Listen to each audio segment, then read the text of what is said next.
Nathan Carman was found floating on a life raft in the ocean. Two members of the Carman family went out to sea. Only one came back. So why are people so suspicious about what exactly happened to Nathan's mother, Linda? Now officials are investigating just how the 31-foot boat sank. That suspicion deepens as we learn that the mother-son relationship could be as choppy as the North Atlantic. Well, I think anyone who has a child that has autism or Asperger's, it's difficult. There were conflicts on occasion, but he considered her his best friend. In addition to any personal friction, investigators see a possible financial incentive for foul play. Is Nathan due to get a huge windfall? Is he due to get all of his mother's money? That's my understanding. Millions of dollars. Yes. I think it's around 7-8 million. That's why a phalanx of investigators, local police, the Coast Guard, even the FBI, are taking a hard look at signs of possible criminal activity on that doomed boat. And so are we. This is Ram Point Marina in Rhode Island, where Nathan and Linda set sail that night in September. Hi, Lindsay. Welcome aboard. Come on in. Captain Dave McCormick runs Irish Jig Charters and was out fishing the day Nathan and his mother set out on that 7-hour trip to Block Canyon.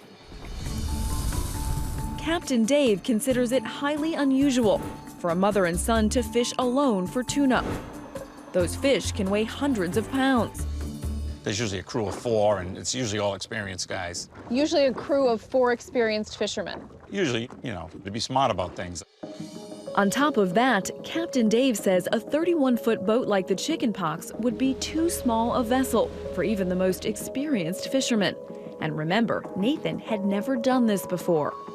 First time you've taken your boat that far offshore. That's correct. Captain Dave is also puzzled by Nathan's actions after he says he reached Block Canyon and realized the boat was taking on water. There was a functioning alert system on board, but Nathan never used it. Far East, 1069. How long does it take to activate it or make a mayday call? Oh, it's just a matter of seconds. Just flip the switch and it's activated. It's a manual type. The Coast Guard said there was no mayday call. Did you have a radio on the boat? They had a radio, and there was also an emergency position indicating radio beacon. I didn't know that we were sinking.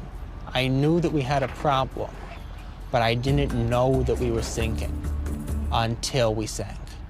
If you look at Nathan's behavior, you take all of those things collectively together, and it paints a very troubling picture as to what was Nathan's intent and what actually did happen to his mother. Hello, this is Nathan Carman. And what to make of Nathan's seemingly odd behavior after he was rescued. Just listen to his call with the Coast Guard. So I got to the life raft after I got my bearings, and I was whistling and calling and looking around, and I didn't see her. Nathan's affect is as flat as pavement as he recounts the tragic loss of his mother, asking about her seemingly as an afterthought. When I saw the life raft, I did not see my mom. Have you found her? But wait before you judge. Psychologist Dr. Rebecca Sachs says people with Asperger's often speak without emotion and order their thoughts in a way others might find unusual. Picking out what is the most important piece of information is often really, really difficult. They'll sort of give information in a linear fashion. So you're saying that it's not necessarily unusual that he didn't lead with, "My mother is missing." Correct. Sachs has never treated Nathan, but she says people with Asperger's have trouble interacting with others, which can lead to misunderstanding. Take what happened at this Donald Trump rally in New Hampshire, which Nathan attended just weeks before his mother's disappearance. Nathan, who told us he's a big Trump supporter, was removed from the rally after the man who took this photo reported him to security because he said he was uncomfortable with Nathan's demeanor. And now watch this odd moment during our interview when Nathan reveals his mother needed coaxing to go on that fishing trip at all. She was concerned about safety. That's correct. It was not an argument. I was kind of pestering my mom. She had always been kind of skittish. We're stopping right here with that question. Oh, okay. Like out of nowhere. Yeah, we're stopping right there. Okay. And it's like, what happened? I sometimes talk about this need to control things or thinking they know how to guide a situation or guide a conversation. I think that's just an impression that comes off.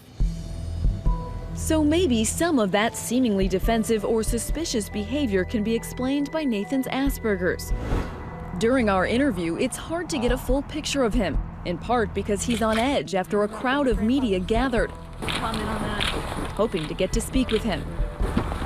As he got back in his truck, I head back to New York, haunted by one question. Just who is Nathan Carman anyway? It's time to dig deeper for an answer. Time to explore some dark and troubling secrets of Nathan's past. This wasn't the first time he was in the news. New Haven's patrol officers have all been briefed to keep a lookout for Nathan Carman.